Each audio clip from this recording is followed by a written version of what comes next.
Welcome to Winchester Cafe Psy and our new venue. We've had to spend some money on new equipment, so if you'd like to contribute, any donations to the PayPal link will be very welcome.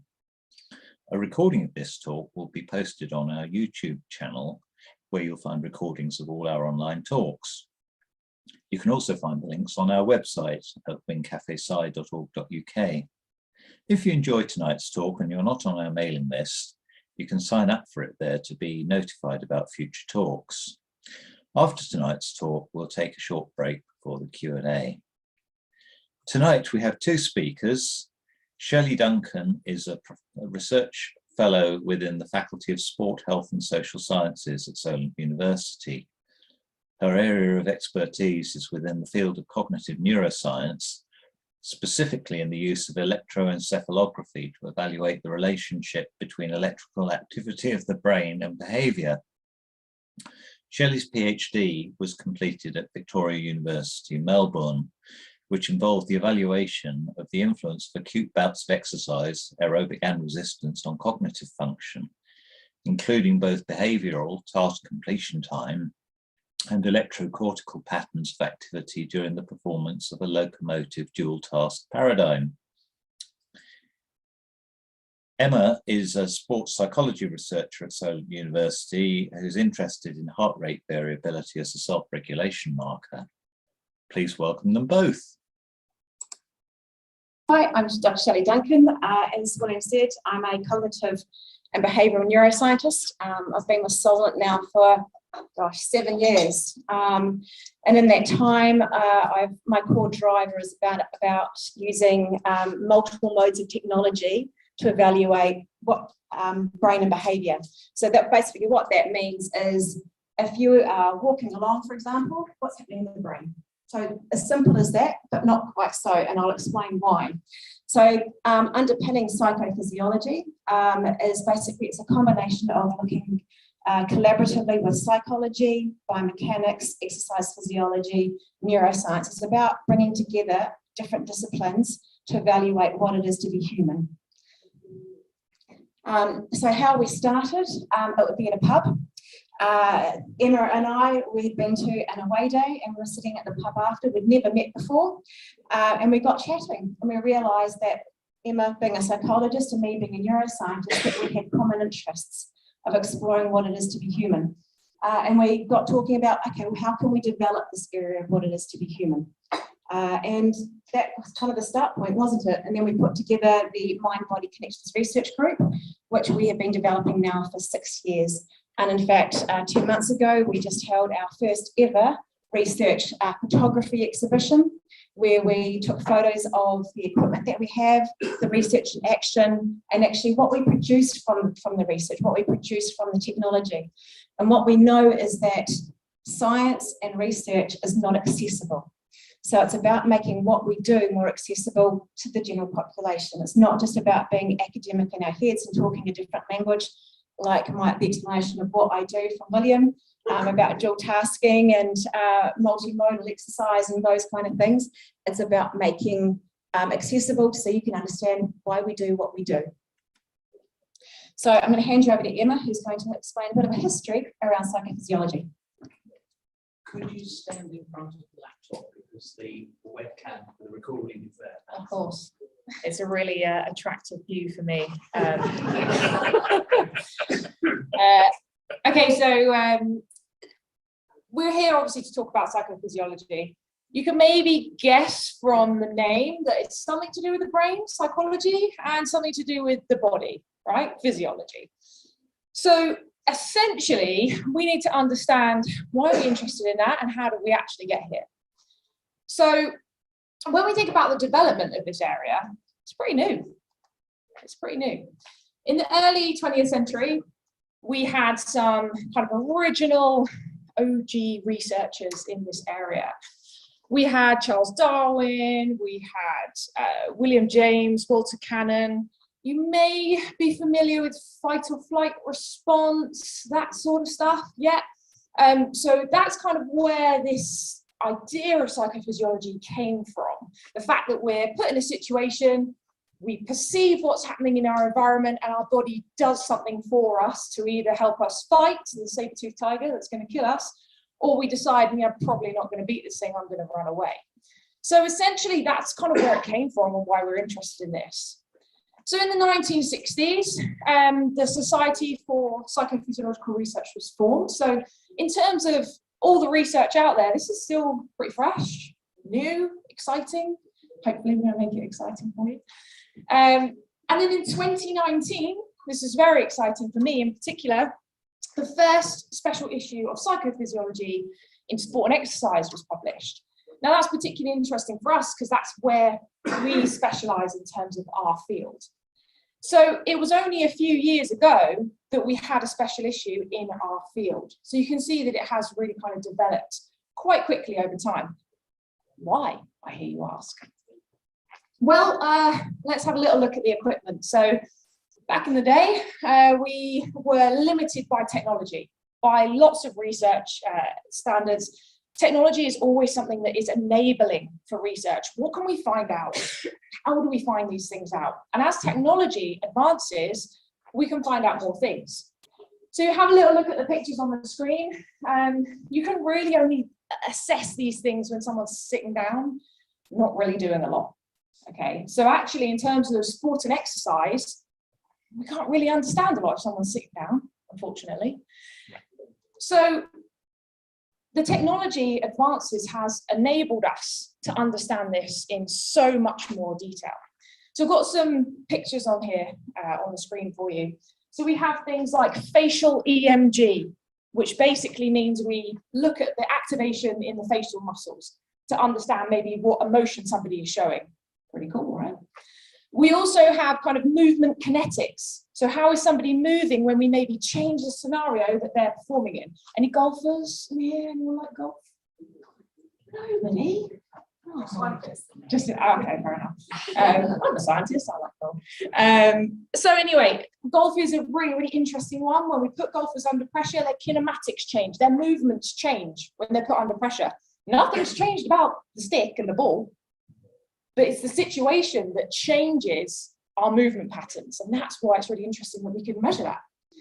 We also have loads more exploration to do in terms of heart rate and heart rate variability, which I'm going to talk about a little bit later on, because it's palm of your hand stuff. Actually, this clicker is a really similar size to the ECG monitor that we can use in the field, of 3 electrodes. So when you go to the hospital, it's kind of like 12 leads, you're lying down, you're like, oh, there's lots of stuff happening, but actually we can measure it in palm of your hand technology.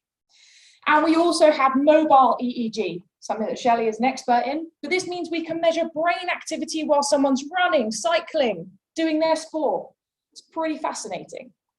So that's why we're able to talk to you about what our research is about today, because actually we've seen so much in terms of the development of technology, and that's why we can do what we do today.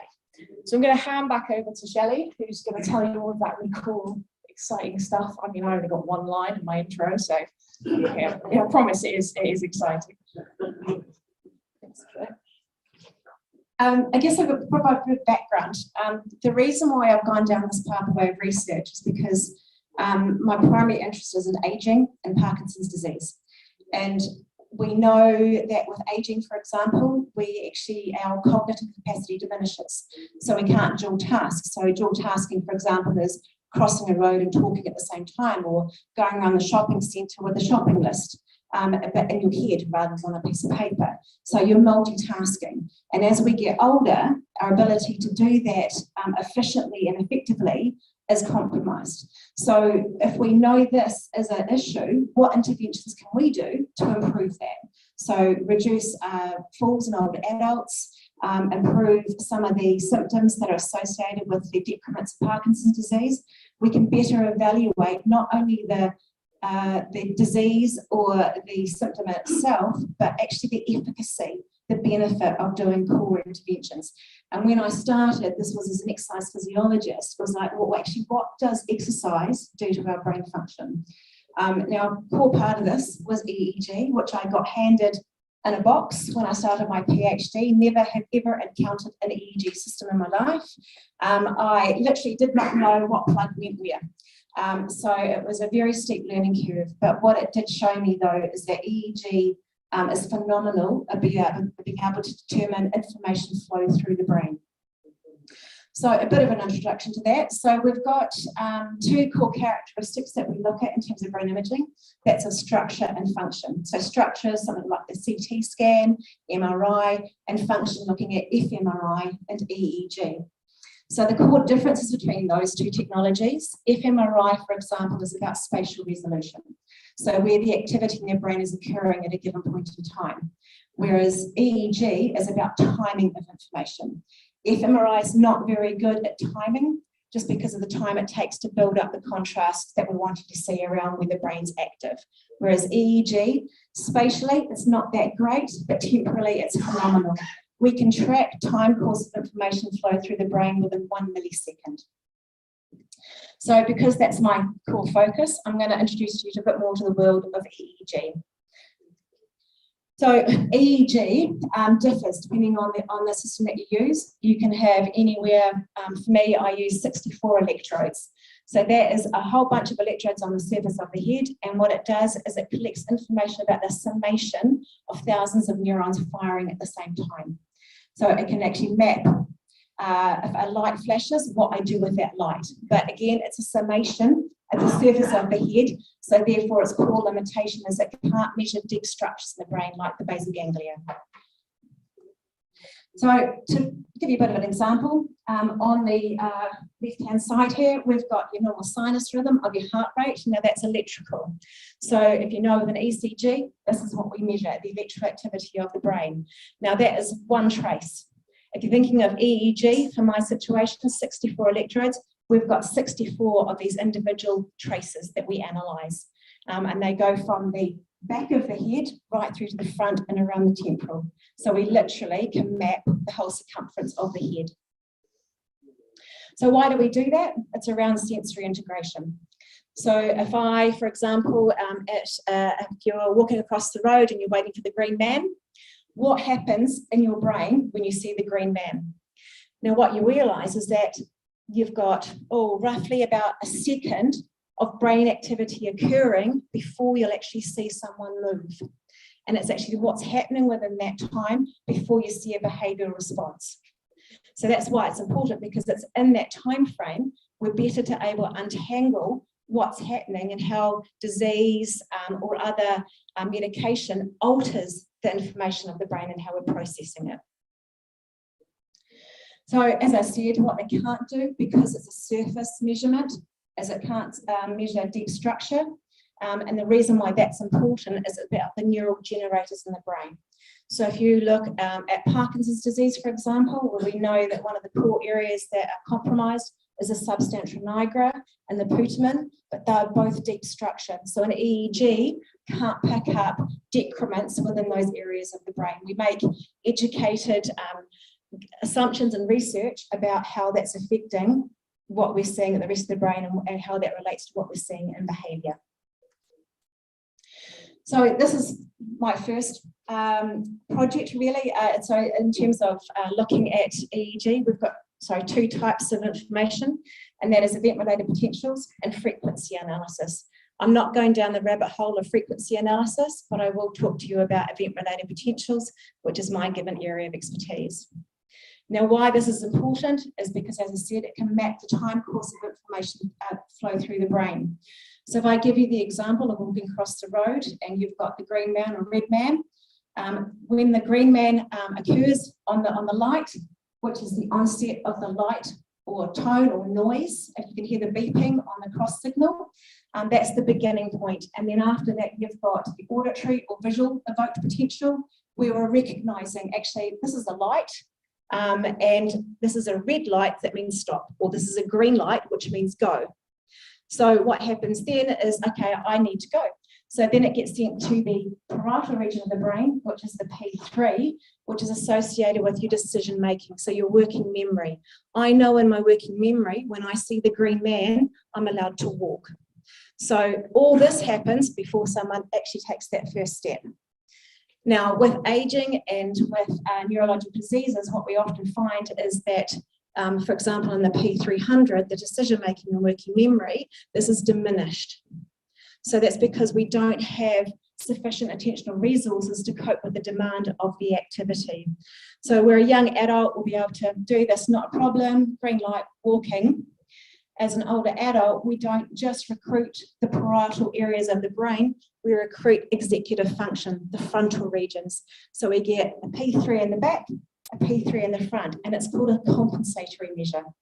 So our brain compensates for the loss of attentional resources as we age or as a consequence of neurological diseases.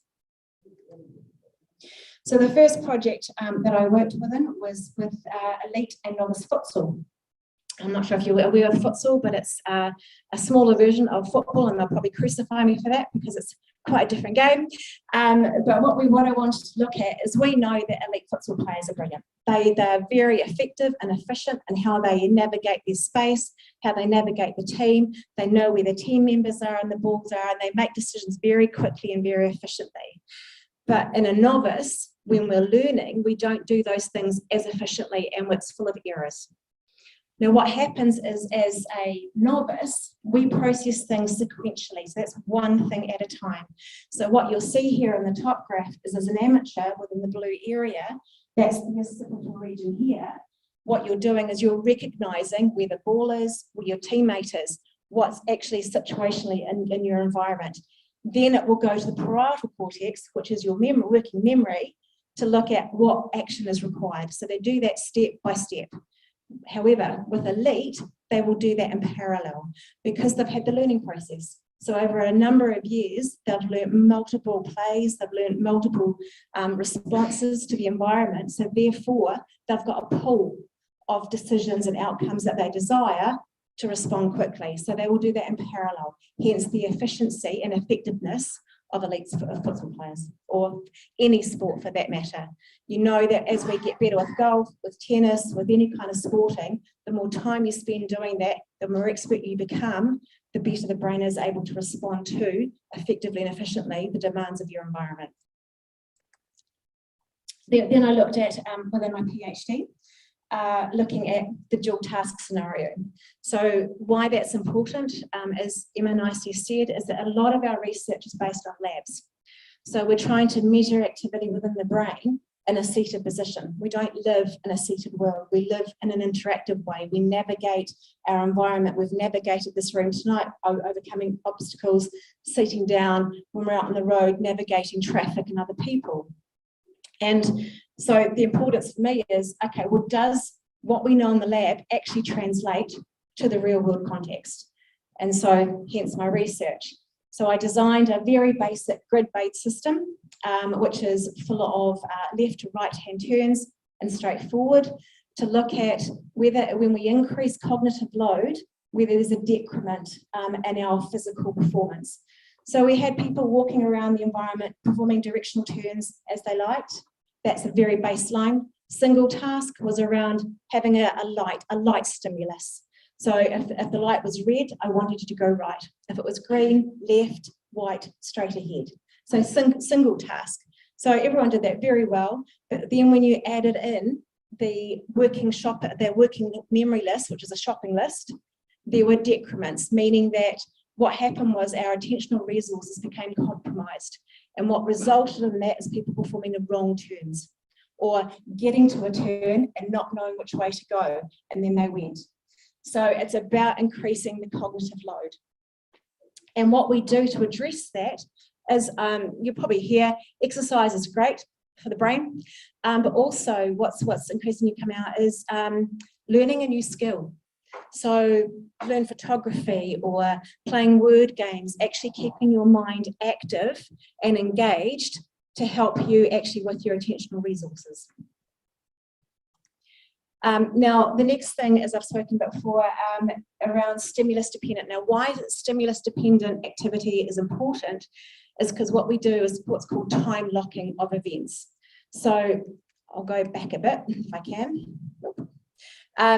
When you've got, if wanting to measure, for example, someone crossing the road, you've got the green man, that's what we call a stimulus.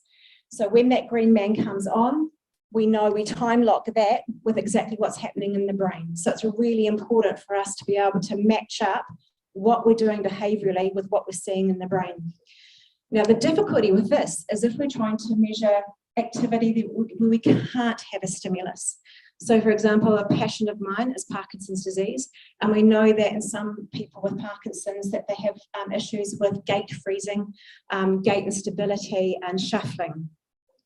Now, when then that's called voluntary movement, which means that there is no stimulus driving that behaviour. So in Parkinson's disease, for example, what you'll find in some hospitals is they'll have a metronome. And if you've got someone with Parkinson's with gait issues, if they're walking along with the metronome, there's no issues. But if you take that metronome away and it becomes voluntary, so there's no external stimulus driving that behaviour, that's when you have gait freezing, gait issues, and gait shuffling. But for us to measure that, we had to find another way of time locking what we were seeing in behaviour with what we're seeing in the brain. So we introduced EMG, so electromyography. So the electromyography actually measures muscle function. Now, why this is brilliant, only because I developed protocol, I'm pretty proud of it, is that in EMG, what it can measure is the onset of muscle activation. So if you've got a hand staying stable like this, and then you want a finger tap, for example, it can actually tell you exactly when that muscle starts.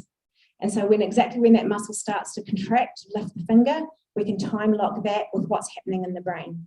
So for that, we look at the motor cortex to look at, is the motor cortex compromised in Parkinson's disease? Why is that important? Because if it's compromised in Parkinson's disease, then we can look at different interventions for improving those characteristics and improving that function, hopefully overcoming some of the issues with gait freezing and gait instability in Parkinson's. Oh, sorry, wrong way around. I don't know what's happened here. Sorry. Yeah. Try the keyboard.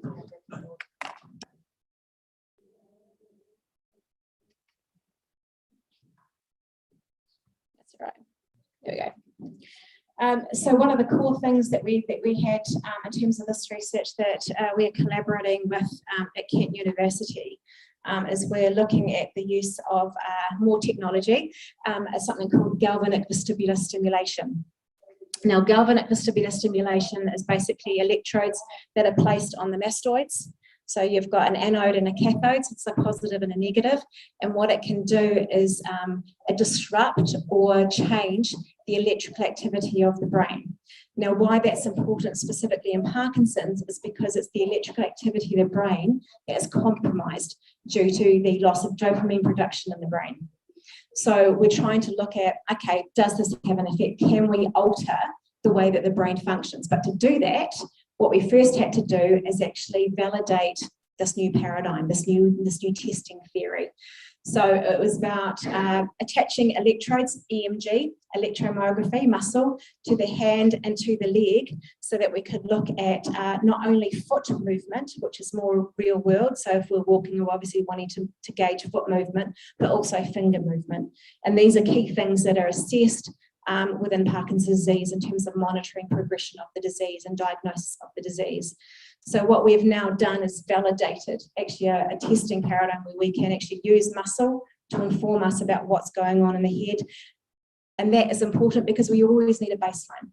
In research, you can't jump from A to Z thinking, okay, well, I'm going to cure Parkinson's without knowing the underground evidence. You've got to build it up. And this is a building up of evidence to say, okay, well, we now can measure this effectively. We now know how this affects what's happening in the motor cortex, not only within a control group. We're currently in the process of applying it to a group of people with Parkinson's disease, looking at, can we influence what's happening in the brain? And if we can influence this, what's happening? Does it affect someone's ability to walk? Does it overcome great gait freezing? Can it affect our ability to navigate the environment more efficiently without having gait freezing? I mean, it's the pipeline dream. I think everyone in research who works in clinical obviously wants to have a massive effect in actually overcoming some of our problems and mitigating the symptoms, and also hopefully eventually golden grail finding a cure for different neurological diseases, but it's a stepping stone. And it's about building up a robust body of work so that we know that what we're generating is valid, has integrity, valid, and it's rigorous. So this is one of the stepping stones for us in terms of understanding better what both GVS, galvanic vestibular stimulation, does to electrical activity of the brain, and also does Parkinson's disease show compromised activity within the motor cortex. So I know I've bombarded you with a lot of information, but those are my key pipelines of research and how I've been led up to using mobile technology that's including multidisciplinary, because around psychophysiology, it's not just about one discipline. So I think we've learned a lot over the years from each discipline about how the body actually works, how the muscles work, how the heart works, how the brain works. And now what we have to drive for is a combination of these disciplines together, because it's that when we start connecting the dots, we start putting that puzzle together, that we're going to better understand actually the human condition and how we can manipulate and improve the human condition.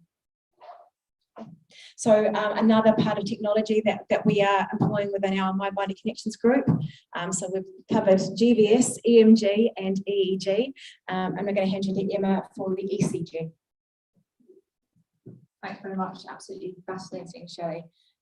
So yeah, I'm going to talk a little bit more about the heart-brain connection, which is something that I'm particularly interested in.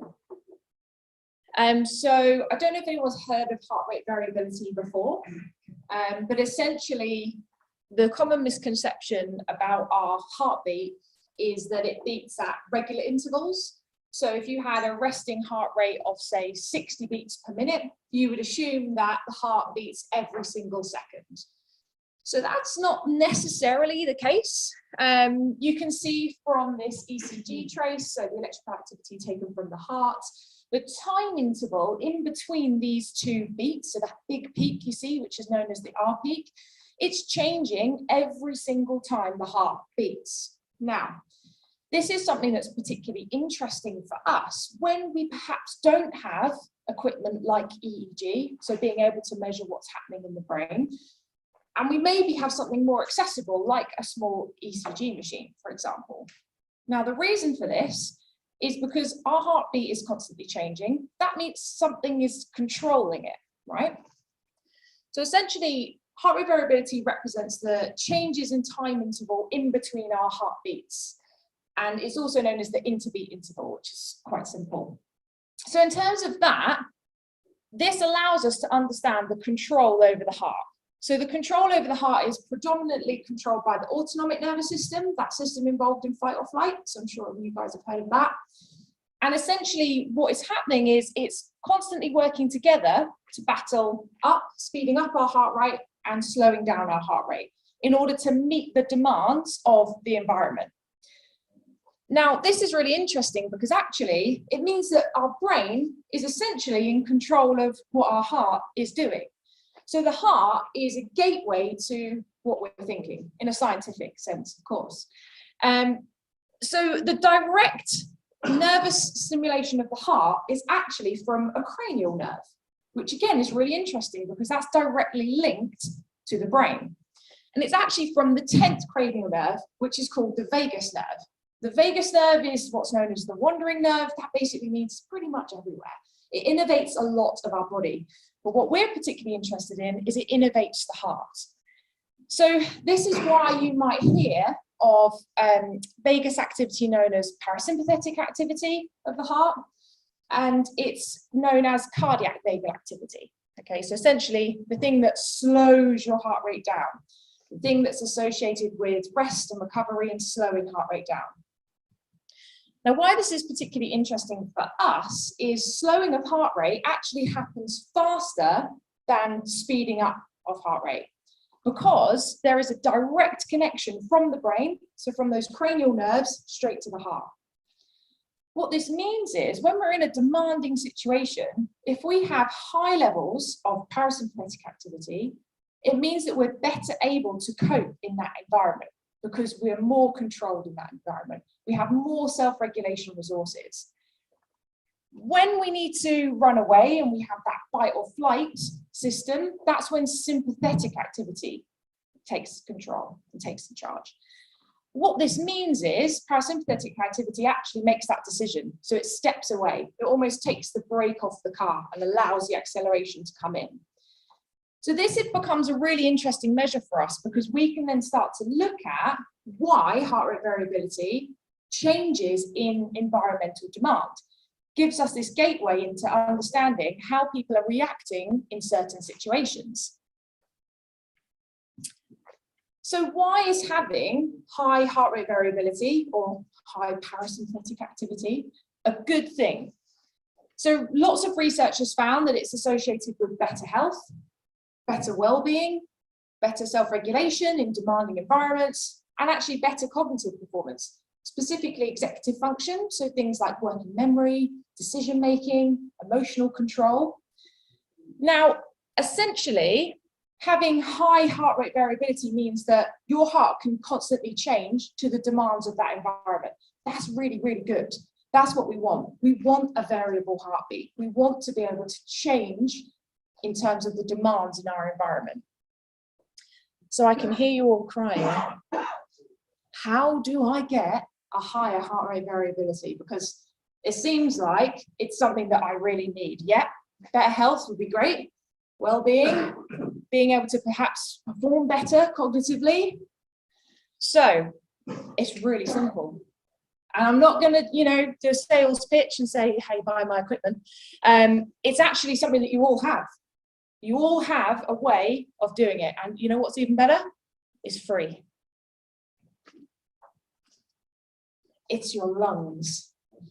The power is in your lungs. So now you're probably thinking, okay, so we've gone from heart-brain connection to now we're talking about lungs, brains, and heart connection, hence why we're talking about mind-body connections today. So essentially, we can play a trick on our heart rate variability system by using our lungs and coupling respiration and heart rate together. Essentially, if we breathe at a particular rate, we activate something called the resonant frequency. We're essentially coupling heart rate rhythm and respiratory rhythm. And what this does is it slows everything down, it increases parasympathetic activity, heart rate variability, that's good. And like I said, it's free, it's easy to do. Quick question, a little bit of audience interaction. Do you know what our normal respiratory rate is at rest? How many breaths, like per minute or so? 16. 16? It's a very good offer from the gentleman at the front. Any other offers? 20, 12? Oh, okay. So I'm going to combine, was it 12 over here and 20? It's actually between 12 and 20 breaths, so 16, so very good. What we're going to do, yes, you're going to have a little go because everyone wants to improve their heart rate variability, is we're going to have a go at dropping that to around 6. Okay, so it's quite low in terms of being able to activate this resonance frequency to improve heart rate variability. So it is slow. So if anyone's heard of slow pace breathing before, or you've ever done yoga and things like that, this is actually something that helps to trigger this resonance response and increase our parasympathetic activity, which gives us higher heart rate variability. So it's really, really good. So I have a little breathing pacer here, which again, really accessible. There's loads of apps that you can get on your phone that have the same thing that I'm showing you now. So again, this is all freely available to increase your heart rate variability. So it's great. So essentially, the best way to do this to make sure you're doing it properly is have a hand on your chest and a hand on your stomach. It's hard to do with a microphone. So what you want to do is ensure that you're breathing into the belly, okay? So we associate with kind of this high chest breathing with, breathing really fast and getting stressed. So you want to breathe into the belly, make sure it comes out when you're breathing in. So you're going to breathe in through your nose when this little green ball goes up, and then out through pursed lips. So like that. I won't do that into the microphone because that would sound horrible. Okay, so I want you to breathe in through your nose and then out through pursed lips. We'll do this for a little bit. So what's happening at the moment is you are coupling your respiratory frequency with the frequency of your heart.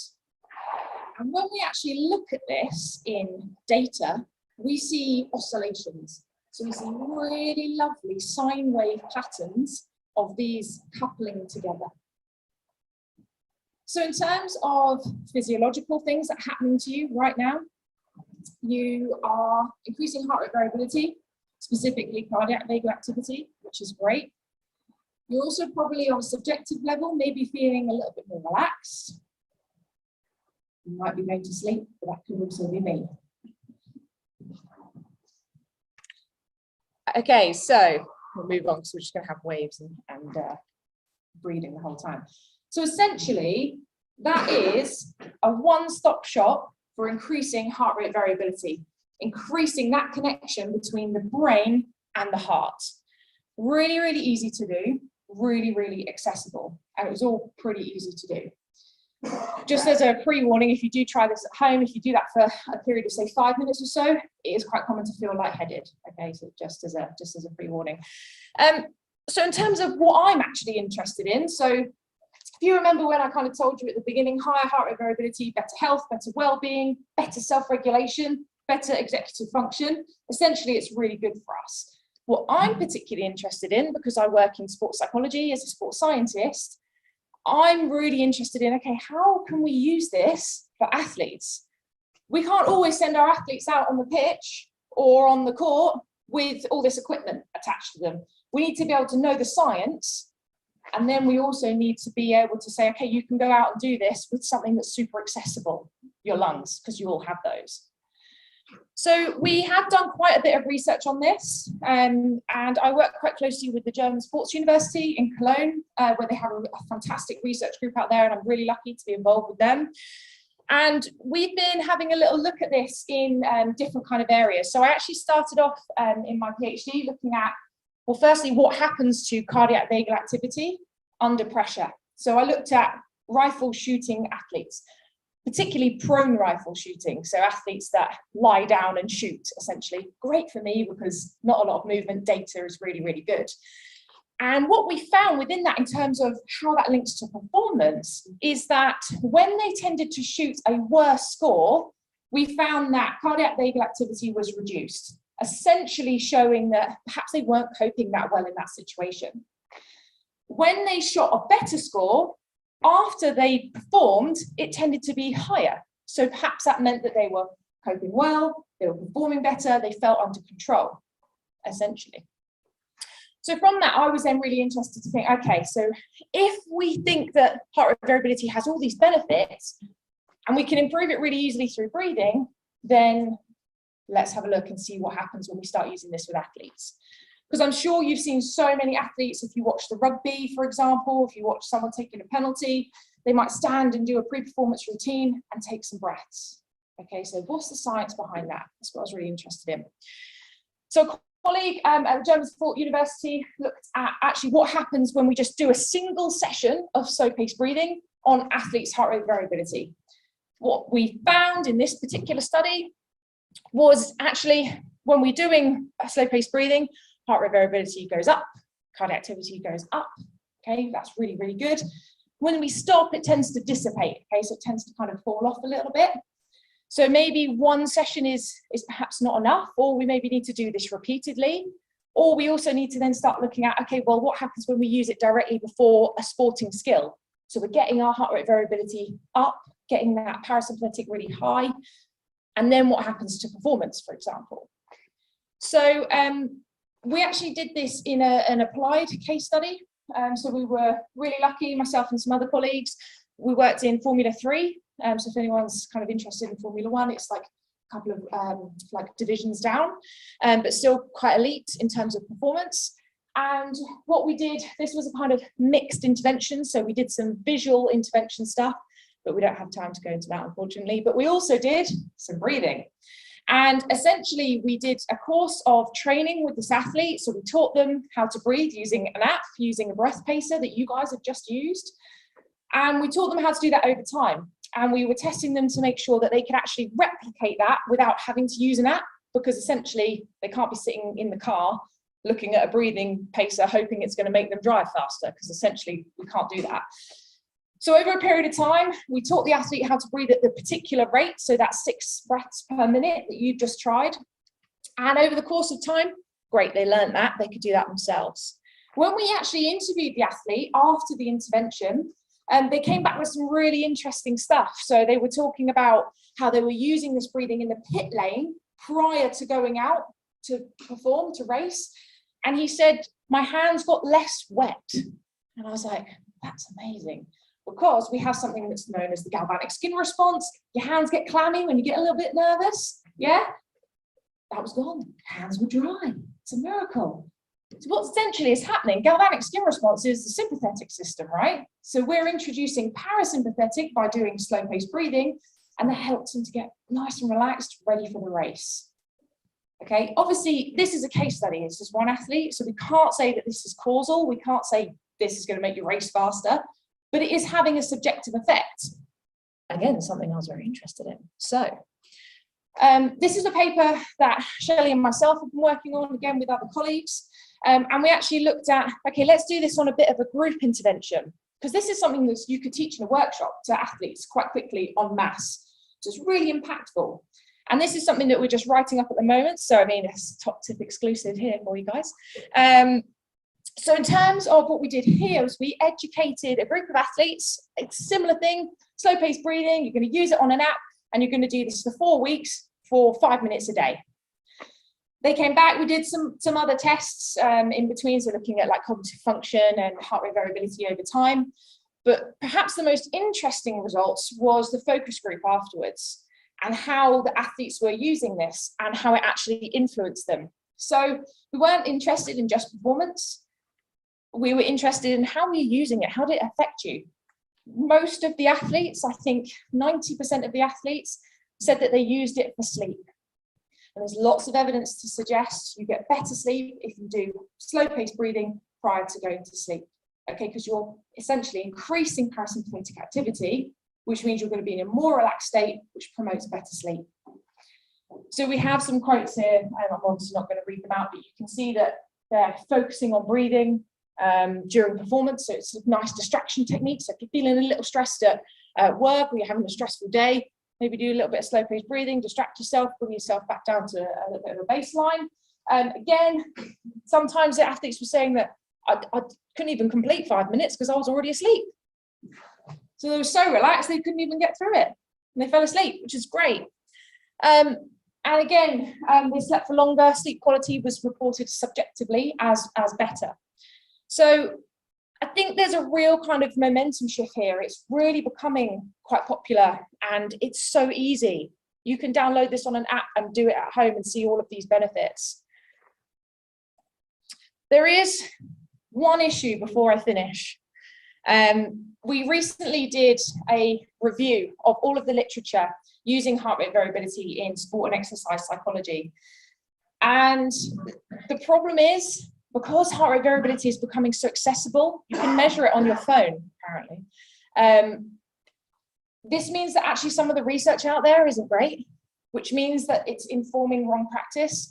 And it means that we probably have a little bit more work to do to make sure people are researching this properly and using it correctly, because although it seems quite accessible and easy to do, actually research grade findings is really tricky in terms of how much can influence our heart rate variability.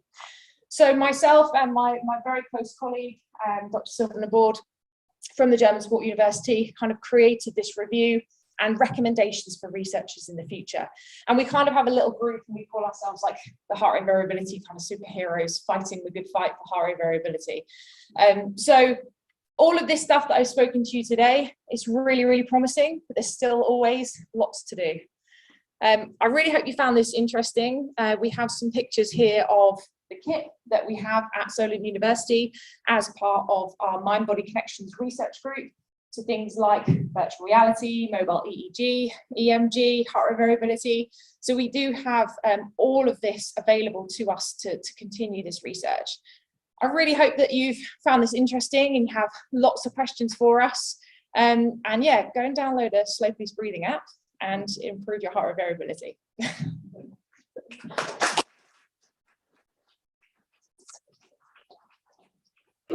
Okay, everyone, I think we're going to reconvene now.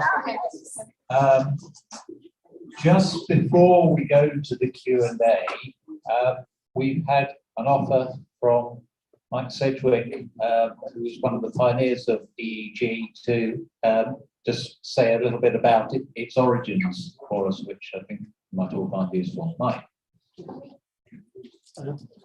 Thank you. I've been involved in EEG for a long time, and I was told this story by Professor Sir Brian Matthews shortly before he died in 1980 something, about the first day the EEG was recorded in this country, which was by Edgar Adrian, later Lord Adrian, professor at Cambridge.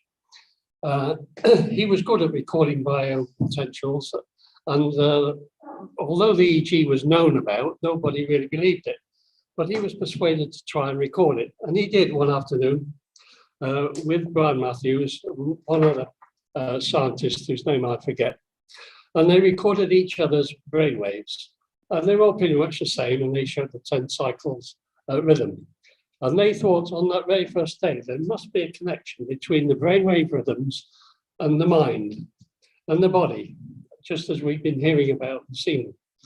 And they thought it must be something to do with intelligence, because we're all intelligent, they thought. So how can we prove this? So apparently they looked out the stupidest lab assistant they had in Cambridge at the time and persuaded him to have his EEG recorded. But it turned out to be just the same as theirs was. So they got no further with that. But I thought that was quite an interesting story from the very first days. Thanks. Thank you, Mike. Floor is open to questions, and I might have known Andrew will be first on that one. Reminder, there are 3 rules: there's taxes and asking the first question. Can I get back to the prone shooters? Yeah. But they seem like an interesting bunch. Just interested, what happens with the biathlon, the winter sports thing, where you've got you're out skiing for some while, and then you have to stop, and then you've got to shoot 5 targets. Yeah. So are they able to override the breathing that they're having to do because they've been exercising in order to adjust their breathing to improve their heart rate control? Yeah.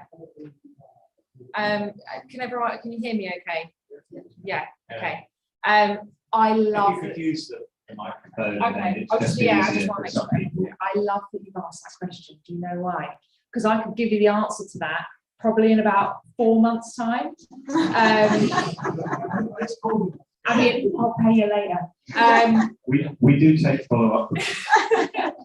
So, really great question, fantastic research question, and actually we've just received £10,000 worth of funding from International Biathlon Union to answer a very similar question to what you've asked, because biathlon is a very interesting sport.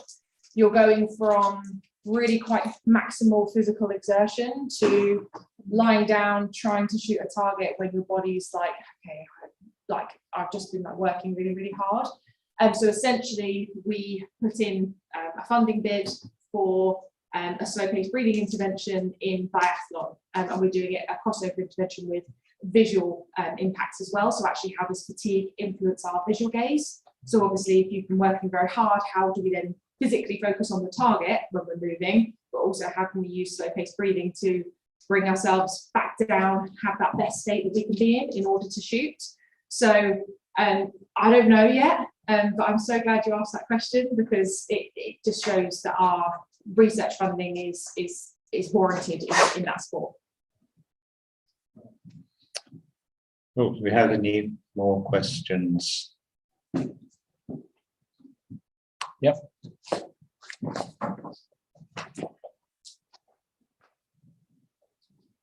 There's an old adage that you can't teach an old dog new tricks, swapping over from dogs to humans. Got any advice for old dogs? For heart or for brain or? Well, anything. At the end of the day, the brain is malleable. So if you look at, for example, blind population, if you look at their activity within their brain, you look at the other senses within the brain that become heightened. So if someone has a visually impaired, what you'll see probably here is that they actually are attuned more to what's actually happening in the environment. They can hear more, they can hear alterations in the environment. So bottom line is, yes, brain is malleable. If you can learn new tasks, you can learn new skills. And I encourage everyone to keep learning. Learning's a lifelong journey, and I hope I never stop learning, because it is the way of keeping your brain working. And it's actually, people will crucify me, but it's not a muscle. But if we don't use a muscle, it atrophies, because we're not exercising it, we're not doing. And so we need to keep our brain working. We need to keep it active. We need to be engaging and learning new things. So yes, you can teach a dog new tricks. Juggling is a really good one. Learn how to juggle. When you come to having arms and things like that to replace lost arms, amputees, how does the effect of what's happening in the brain from physiology affect the signalling to artificial limb, in terms of whether you can actually detect what the intention is, whether it's being overridden by other physiological signals? Not my area of expertise in terms of how prosthesis work and the signalling within prosthesis.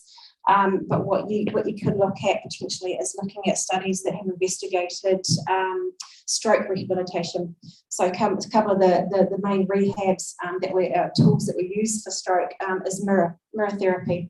So if you have an affected limb, for example, and you place the mirror here, so the affected limb is your right hand, and you can trick the brain. So you can move this hand. Your brain thinks it's looking at the left hand in the mirror, and it actually feels like it's actually tricking the brain into thinking it's actually got a functional limb. So we use that to kind of get the neurons firing to actually look into a rehab process that is proven to be quite effective. We use imagery in terms of, if you're looking at functional brain imaging, in terms of fMRI, you can actually have someone imagining doing a task in an fMRI, and it will actually highlight the same areas of the brain that it would if you were actually doing that activity.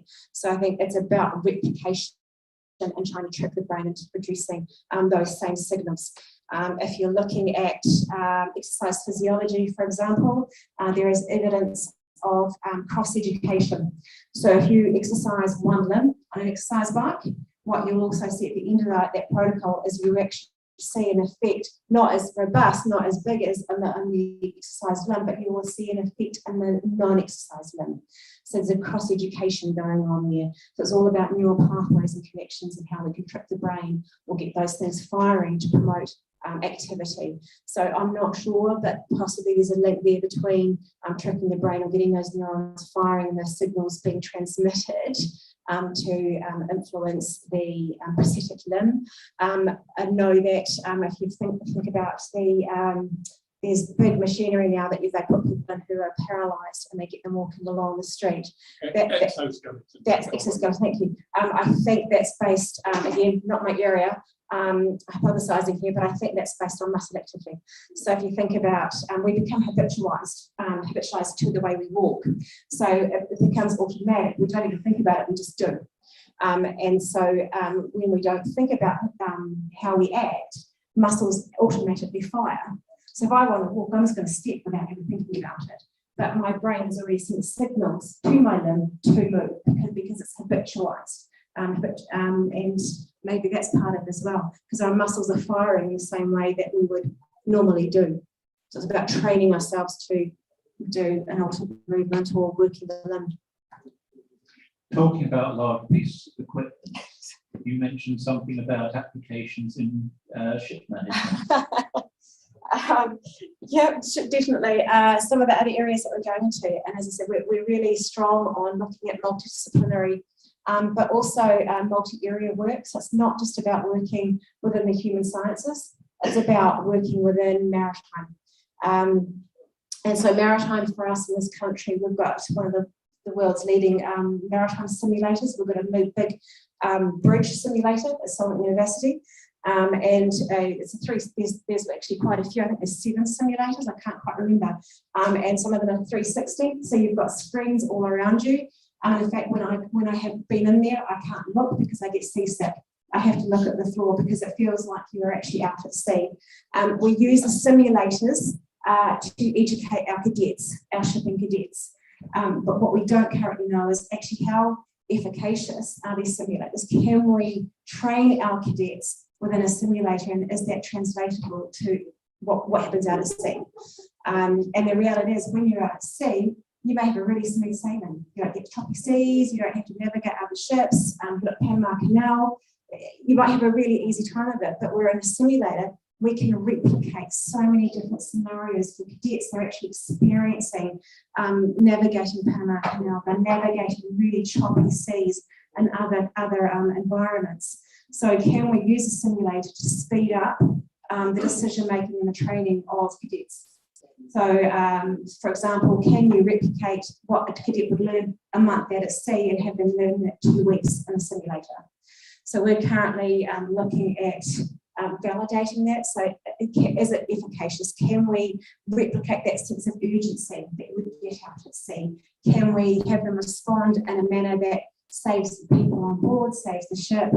It's about validating those things. So we use both virtual reality and fully simulated environments to train, for therapy, for overcoming sports phobias, for example.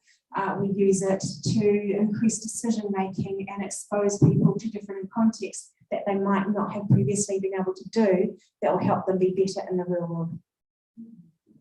Thank you. Anyone hasn't asked a question yet? They've got to be able to come around to the second ones. Yeah, thinking about the effect that breathing has on the vagal tone and the heart rate variability. Does it have other effects on other places of the vagus that it goes to, like gravel or bowel or blood pressure or other stuff like that? Yeah, so it has a specific influence on the baroreceptors, so it actually helps to lower our blood pressure. So there's actually, again, like going outside of my field of expertise in terms of sports psychology, but it is used in pregnant women who have hypertension. So it's used in a really similar way, delivered via an app. There's a researcher at Bournemouth University who's looked at that. So yes, it reduces high blood pressure, which is really, really good. In terms of the effect on the rest of the body, I'm not 100% sure. I won't want to give you an answer without having read the research myself. But in terms of the benefits of having higher vagal activity across the board, we know that the vagus nerve innervates a lot of the body. So I assume it would probably have beneficial effects, but I wouldn't want to say without having the research behind it. But definitely blood pressure, yes. Some down here.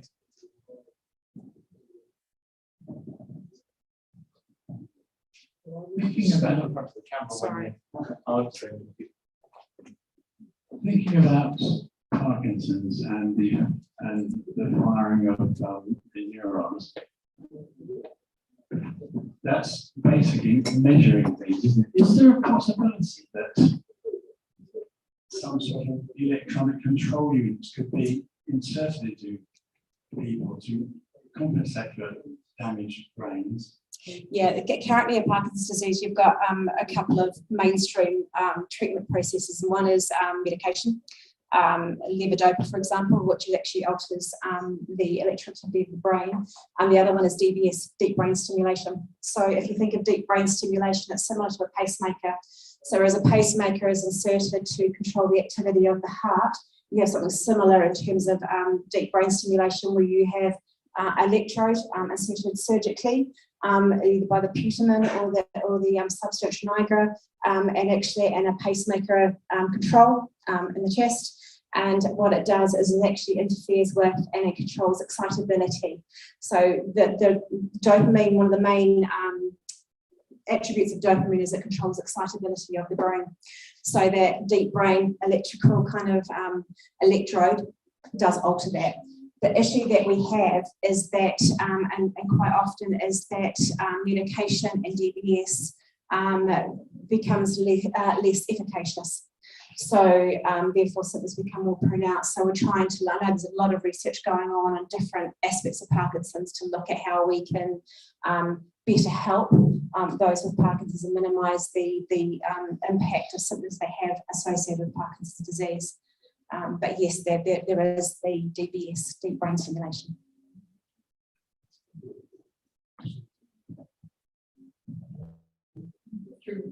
Pointed out that we've become habituated to certain movements, in particular, just by taking the pace.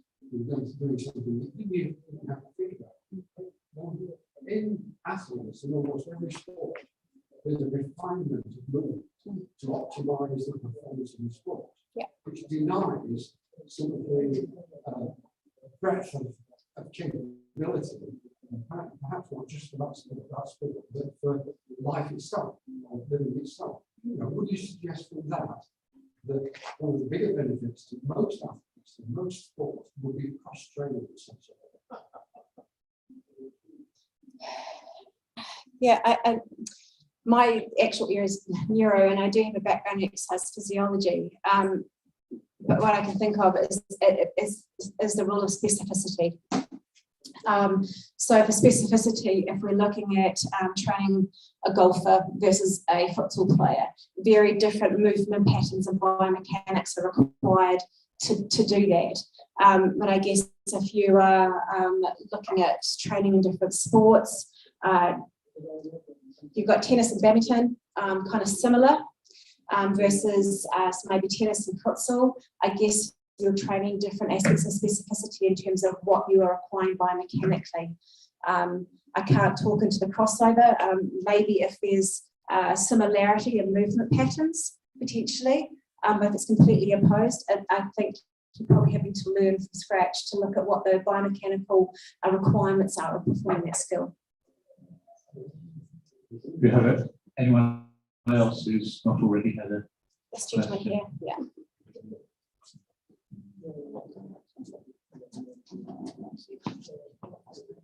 My wife was involved as a local class, local Parkinson's disease group for many years, and I got to see the dreadful side.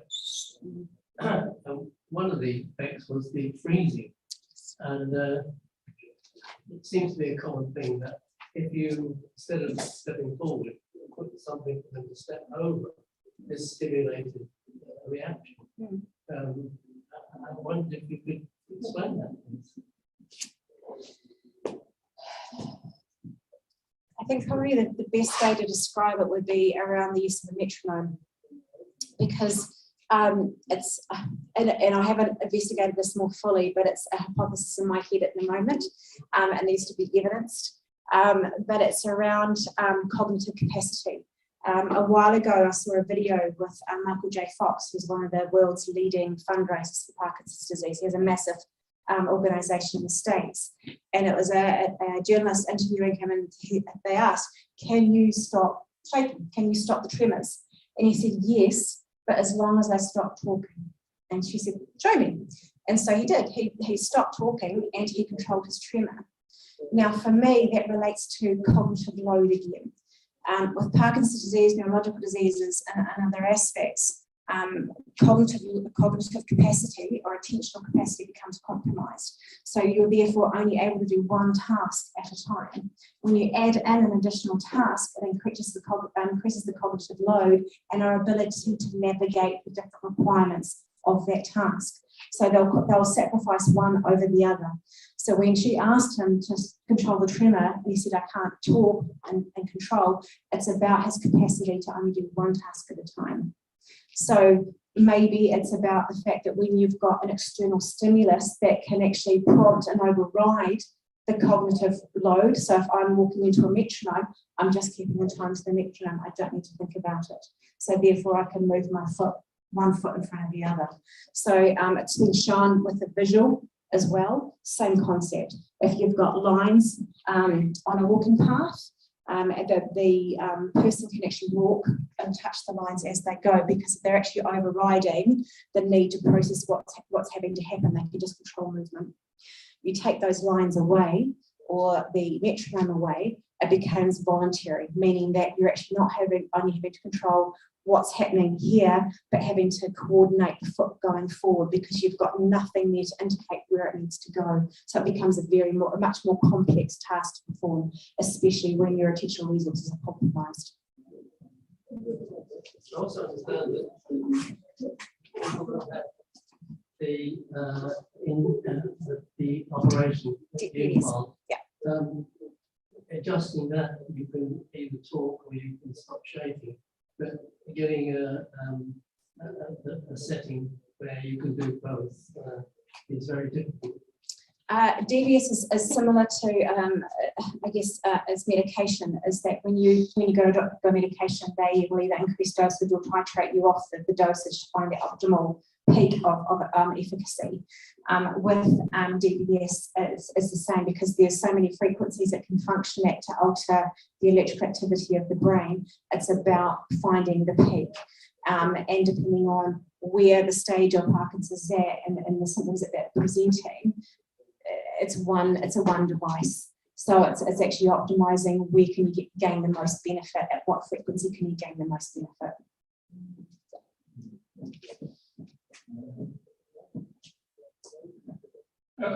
Another question came to mind as a result of what you were saying. Do you think there would be much mileage in using extended reality, like glasses, which can place cues in the environment where you are, to help someone in that way, to like create a metronome but only visible to that person, to help actually coordinate?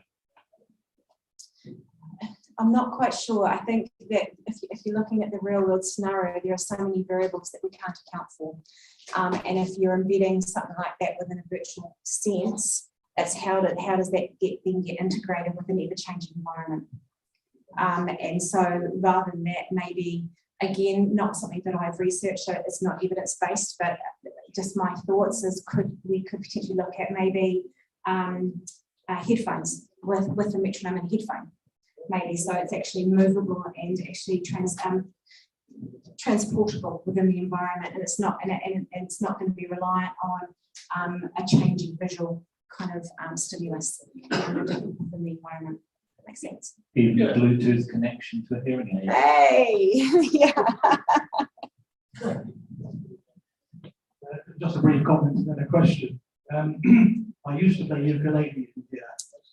What I found was that performing in public, before I started to play, my fingers appeared to be twice the size and were so slippery they would no longer do the strings. Just a suggestion: try musicians rather than athletes, because they don't run about so much. The other point was I lost my brother to Parkinson's 2 years ago. Sorry. Yeah.